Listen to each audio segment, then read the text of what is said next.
Ayun yung masakit dun eh. Dapat nilagyan ng rules ni MPL na every time na may nagcha-champion sa MDL, pwedeng kunin ng big team, ilagay sa roster para ma-gain ng experience.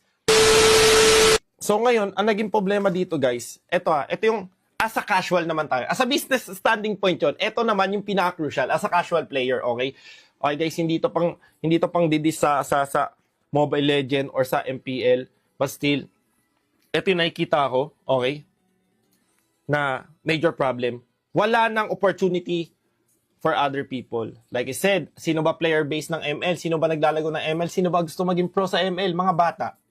Asan na yun? Wala nang qualifier. MDL is shit, tol. Is fucking shit.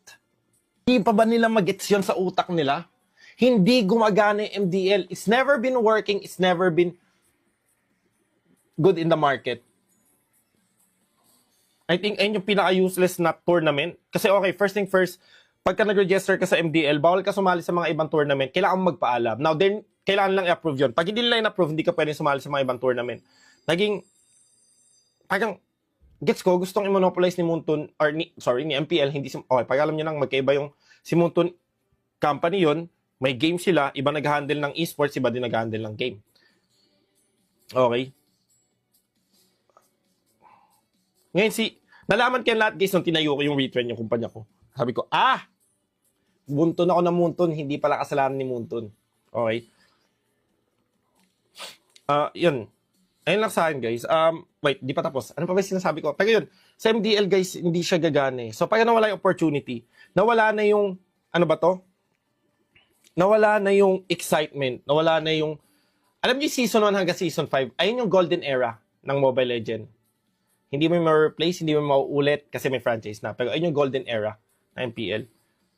Sobrang ganda ng MPL doon, guys. May aabangan mo palagi qualifier. Every 6 months may qualifier. Every 6 months susubok ka. Hindi ka man magaling, itatry mo. Hindi ka nanalo, pero magbabatak ka the next day kasi gusto mong makasali. Susubok ka lang para makalaban mo yung mga pro.